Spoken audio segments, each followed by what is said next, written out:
Pemirsa, oknum konsulen yang melakukan kekerasan terhadap dokter PPDS di Rumah Sakit Muhammad Husin Palembang dikenal temperamen. Kekerasan yang sama dan sering terjadi yang korbannya bukan cuma dokter PPDS tapi juga perawat. Dari adanya kekerasan terhadap dokter program pendidikan dokter spesialis atau PPDS yang dilakukan oknum konsulen Rumah Sakit Muhammad Husin Palembang menjabar ke sifat konsulen yang dikenal temperamental. Kekerasan yang sama dilakukan oknum konsulen berinisial YS sudah terjadi dari 2019 yang pas itu sempat dinonaktifkan selama 2 tahun. Terus pada 2023, oknum konsulen tersebut juga hal yang sama namun cuma diinjuk hukuman disiplin. Sebelumnya tim khusus sudah melakukan penelusuran pada Maret 2025 tentang hal yang sama.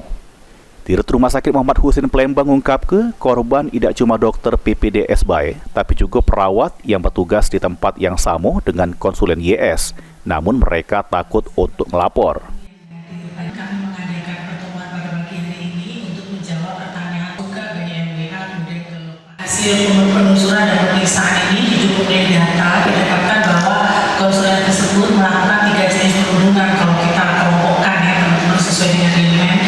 Perundungan verbal, misalnya beliau sering berkata kasar, itu tadi karena beliau cepat marah gitu, jadi kalau marah suka berkata-kata agak kasar. Kemudian perundungan fisik, misalnya dia melempar, menunjuk, menempeleng gitu ya, menjubing gitu.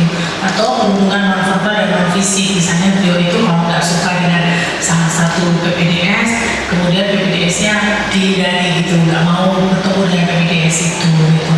Kemudian dari penelusuran SPI bahwa tidak hanya PPDS yang menjadi korban, tapi juga perawat ya. Jadi karena beliau bertugas di ICU, jadi beberapa perawat ICU juga sering dimarahi. Sampai malam ini, sudah tercatat ada 7 wong yang jadi korban yang sudah speak up sama menunjuk keterangan pada rumah sakit atas perbuatan konsulen YS.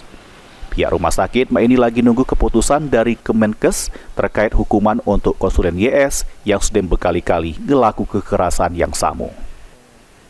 Mulyadi, PAL TV.